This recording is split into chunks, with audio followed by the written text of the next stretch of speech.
Oh man. Let's see if we online. Looks like we're online. We are online. All right, let me streaming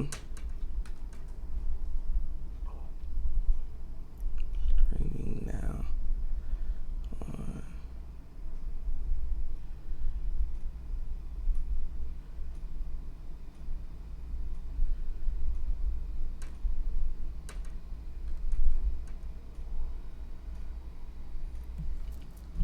All right, so I guess we're streaming live now.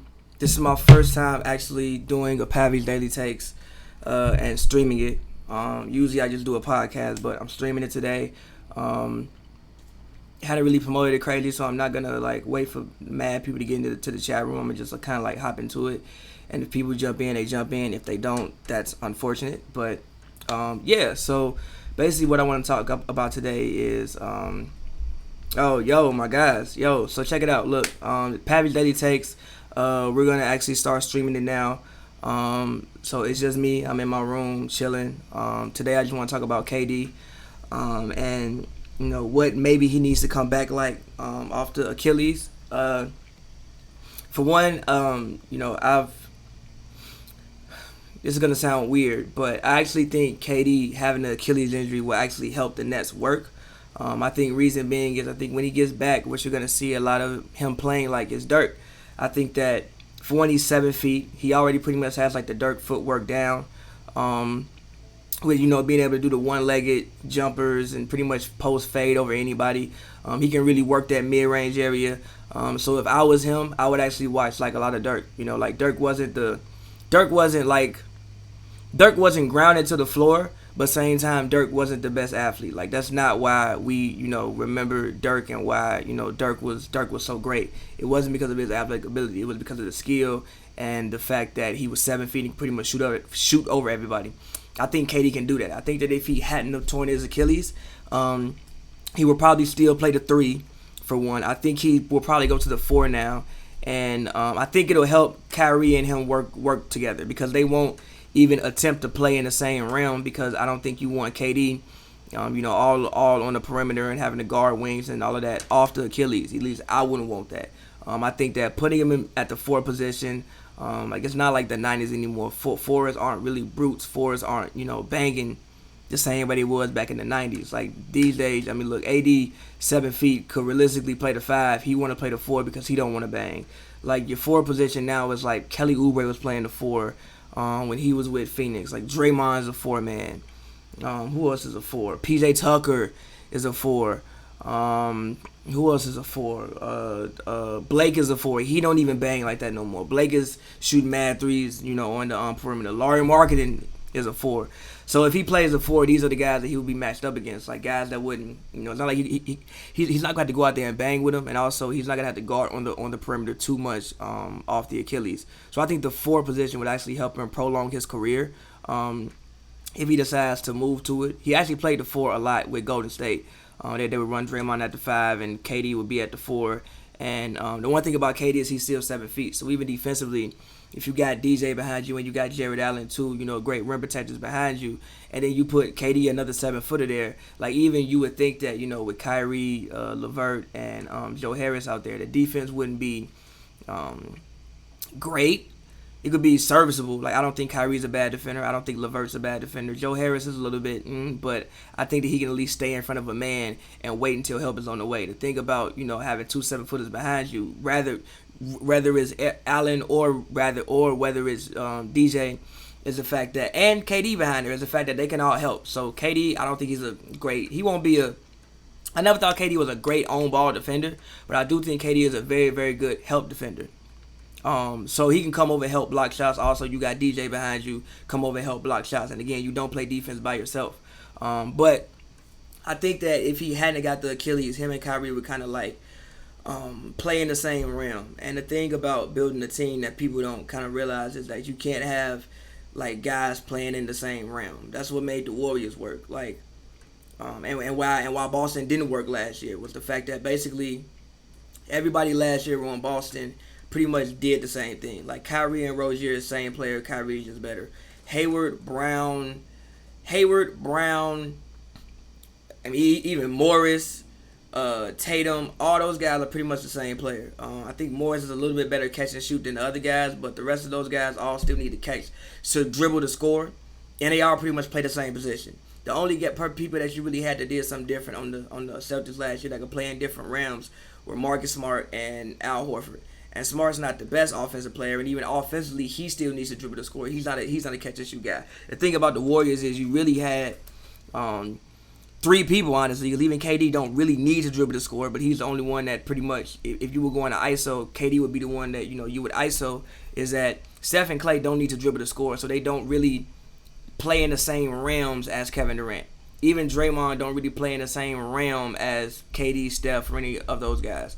I think that, again, with KD coming off the Achilles, he's going to be much less of a perimeter player. He's going to play more in that mid-range area. Thus, that opens up the perimeter for Kyrie, for Joe Harris, for LeVert, for, guys like that. And also, KD can stretch out. He can shoot, obviously. So, if you want to have KD spot up in the corner and you want to have Kyrie penetrating, and you want to have LeVert penetrating, and, in those corners, you got Joe Harris, who's one of the best three-point shooters in the league, and Kevin Durant, who, whatever you want to say, is still one of the best three-point shooters in the league in the corner. That's dangerous.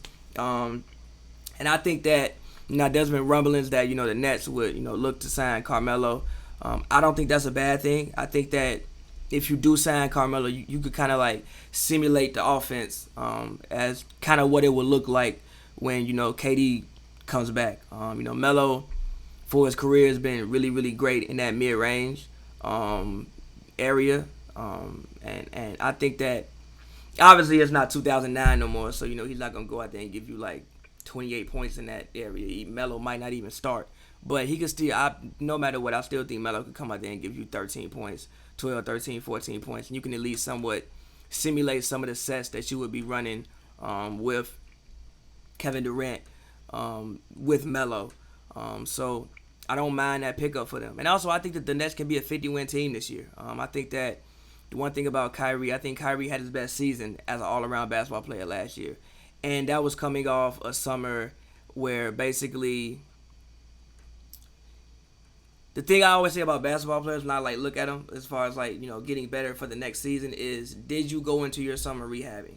Obviously, Kyrie, I would assume, because he had the knee injury where he was out for the playoffs, missed the playoffs, is he didn't go into the summer fully healthy. He went into the summer rehabbing.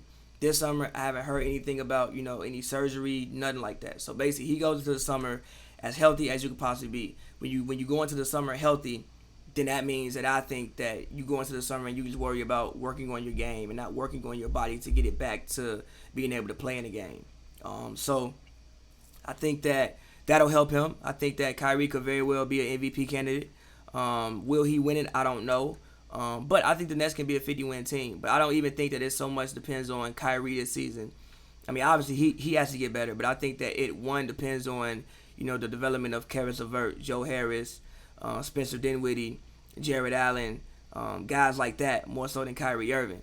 The younger guys, like LeVert got his new contract, so he knows that he's going to be there. And also the thing that people forget about LeVert is, before he had the dislocated foot that I think happened in Minnesota earlier in the season, is it was him that was considered the, all-star most improved player and not D'Lo. It wasn't him. D'Lo kind of excelled once LeVert went down, and, he pretty much struggled to find his foot in the rest of the year. And even you saw in the playoffs, it wasn't D'Lo that was out there, getting buckets and doing his thing. It was LeVert.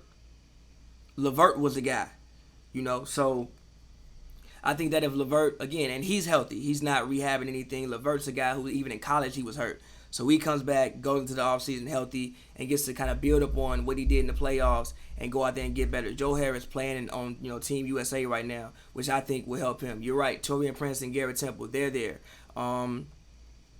But yeah, Joe Harris playing with Team USA, I think that could springboard him into having a great season. Yeah, you're right, Garrett Temple's there as well. Springboard him into having a great season. So I think that they have a really, really good team. I think that they can be a 50-win team this season, and I think that the fact that KD gets to kind of sit back, look, and just see what he can bring to the table. I don't think that you'll see any more 30-point Kevin Durant. I think that guy is like dead. I think that's too much stress on his body, especially off the Achilles, to expect that man to go out there and, go out there and give you 30 a night, 35 a night, things like that. And especially with, him playing on the same team as Boogie, him seeing what Boogie went through up close and personal, I think that he'll be cautious coming off this Achilles injury. And again, I think that injury will put everybody on Brooklyn back into their proper place. And I think that, again, I think he should watch a lot of old Dirk. But like MVP Dirk, because I still think that Kevin Durant can be MVP Dirk good off the Achilles. Because again, Dirk wasn't some incredible athlete. Dirk was just very, very skilled. Also, ain't like Dirk was going out to give you 35 a night. Dirk, for the most part, was giving you, in his best years, 26 a night, which I still think Kevin Durant can do. I think he can replicate a lot of what Dirk did. And he's better than Dirk. I think his handle is better than Dirk. Even his, shooting stroke may be a little bit better than Dirk's. Obviously, Dirk never really took the volume of threes that KD is taking. But, again, I think that if he watched a lot of, like, 06 Dirk, like 06 Dirk, or even the Dirk that had one of the best playoff runs ever, I think if he watched a lot of that Dirk and tried to emulate it, which I think that he can, I think that it'll serve him well. So I think that for Kevin Durant coming back and, in 2021, I think that he can come back as Dirk Nowitzki. And that's not a slight. Like, Dirk is the top 20 player of all time, in my book, at least. So I think that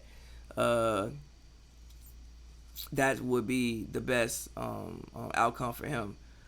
He says he'll be fine to injure his off leg. It won't mess up his athleticism. I hear you, but the thing you got to worry about that is that, like, if that leg isn't healthy, then you injure things on your other leg because you're compensating for the fact that leg isn't healthy. So it's not really about him. Losing his athleticism. I think that he was losing his athleticism anyway. I mean, he's 31 years old basically when he comes back. Like, if you look at 25-year-old KD and you look at 31-year-old KD, they're completely different people. Also, it's not like KD hasn't had injuries before. Like, KD's had the broke foot that he pretty much missed a year with. So he was lost some of his athleticism already. Now you have another major ligament injury. Yeah, I know you probably got that from Gilbert because Gilbert said it was his off leg. Like, yeah, I know it's his off leg. I'm not too worried about that. But the thing about it is I'm worried about him compensating for that leg and then injuring something else. Exactly. So that's my thing with that. So it doesn't matter which leg it is. He needs to switch his style up and play different, which is why I'm saying he needs to go and watch a lot of Dirk. Will he be the second option to Kyrie? On some nights, depending on the situation, I think that it'll be like situational as who is the first or second option on that team. I think it depends on situation. I think that, if you need maybe a bucket with less than 2 minutes left, you go to Kyrie. I think that's Kyrie time. Less than 2 minutes left in the game. I don't know if there's anybody else that's better at manufacturing a shot in the league than Kyrie Irving. And I think that maybe you depend on KD to get you there, get you to that point. I mean, it really just depends. Like, I think that the thing about the Nets is you realistically have 4 go-to guys. I think that Dinwiddie can be a go-to guy. I mean, you've seen him do it. He's taking big shots. I think that LeVert can be a go-to guy. I think that Kyrie can be a go-to guy, and I think that KD can be a go-to guy. And I think that that's dangerous. When you get in the playoffs and when you get in these type of situations, I think the more guys that you have that can manufacture their own shots, the better off you will be. Everybody loves to talk about ball movement and moving the ball and getting the best shot, but look, just watch a game and watch how many plays end in isolation, especially in the playoffs. A lot of them, because in the playoffs, everybody knows your sets. Like, you're not gonna get too many open looks, just all floppy actions. It's just not gonna work like that for the most part. So at a certain point in time, you're gonna have to break somebody down and get to the cup and just manufacture a shot. So I think that the Nets having 4 people who can manufacture shots. I think KD being, which in pretty much the mid-range post area, is where he'll probably come back off the Achilles, being able to manufacture whatever, because he's still going to be taller than pretty much anybody who's going to guard him. Like, how many 7-footers are going to be guarding KD? Not many, And then you have Kyrie and you have LeVert. And you also have Spencer even coming in off the bench, who I think should look to be the sixth man of the year. He should look to be that Tony Kukoc, that Vinny Johnson type of guy for this Nets team. That Iguodala, but not as far as with his defense, but just with the vibe that he brings to the team. So who gon' I think the last shot at just whoever high because Kyrie. Yeah, I agree. But like I was saying, I think that the go-to guy just depends on who has the best matchup and the fact that you can be pretty much unpredictable because you do have four go-to guys. Again, you have four guys who can all manufacture their buckets and whatever situation. Kevin LeVert will be an all-star. That could possibly happen. I think he could come out here and raise his average to like 20 points. I mean, what he gave you, check how many points he gave you last year, which really doesn't even count. I really need to look at what he was giving you before he had the injury. But I'll look at LeVert last year he gave you 13 points in 40 games. But let me check the splits because that'll tell me more about LeVert. He was averaging, before he went down, for October he gave you 18.9, and for November he gave you 17.7, and for April he gave you 15.8 when he kind of got back into his groove. So realistically, I would say LeVert probably gave you about 17.5 or 18 points last year. So I think LeVert this year will be a candidate for most improved player. I think that he's going to be the second option pretty much all year, especially with KD being out. So I think he can even raise his average to 20 points a game. I mean, look, the 13 point whatever he averaged that I just read is not indicative of the season LeVert was having before he went down with that gruesome injury. So again, I think that LeVert, well, like not LeVert, but KD, weirdly enough, having this Achilles injury will actually put everybody back in their spots, and I think it'll actually make the Nets work. Make the Nets work better than what it would have if he hadn't got that injury and was still playing like a guard and maneuvering in the same areas and the same realms that LeVert and Kyrie will maneuver in. But it's been Pavy's Daily Takes. I look, man, I like streaming these. It's pretty dope. It's my first one streaming it. I'm gonna just keep it going. I know I had, fell off it for a little bit. I hadn't done one in like a week or two. Yes, happy hour will be today, probably around like 7 p.m.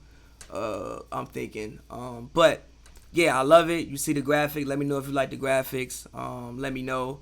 And yeah, I guess I'll check in with you guys on probably, I want to say Tuesday. Tuesday I'll check in with you guys because obviously Monday we do Hoops and Brews coming out. So I'll check in with you guys Tuesday. Don't know what I'll be talking about, but I'm sure it'll be something. Pavy Daily Takes. Follow me on Twitter and holla at you guys.